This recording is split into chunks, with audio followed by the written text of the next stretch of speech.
তেরা আছে আমার দাঁত খড়াইছেন হ্যাঁ। তো দাঁত খড়াইছেন তো তোমার মন খারাপ কেন? আর বলো না, সে সকাল থেকে বসে আছি এখানে বিয়ে বাড়ির দাওয়াত খাবো বলে। সে 1800 টাকা দিয়ে গিফট কিনেছি।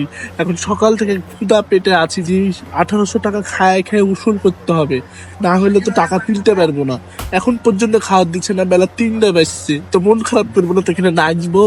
তো না খাই তুমি বসে থাকবেন কেন? বাড়ি থেকে না খাই আসবেন না? 1800 টাকা দিয়ে গিফট কিনেছি, ভাবলেই তো টাকাটা কি তুলতে পারবো কি পারবো না, খুব চিন্তায় আছে। আপনি জানতো।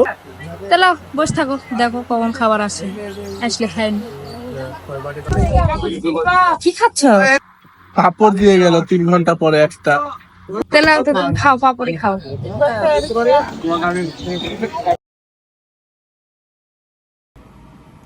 হ্যালো, শোনো, কি করছেন তুমি? আমি এই যে কাজে এসেছি। ও, কাম করছেন? শোনো, আমি না ভাবছি তোমার জন্য জিলাপি বানাবো। তুমি জিলাপি বানাতে পারো? না, আমি পারি না, কিন্তু তোমার জন্য আমি চেষ্টা করে চাচ্ছি। কিন্তু বাড়ির তো লবণ নাই, আমি কি দেয়া বানাবো? লবণ নাই?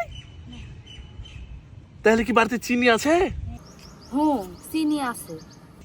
তাহলে ওই চিনি দিয়ে তুমি বড়া বানাও, বড়া খাবো চিনি দিয়ে। আচ্ছা, তাহলে আমি চিনি দিয়ে তোমার জন্য বড়া বানাচ্ছি, ঠিক আছে? তো তুমি এখন ফোন রাখো, পরে কথা বলেছি। ঠিক আছে শোনা, বেশি কিছু না ভাই, লাভ ম্যারেজ করেছি।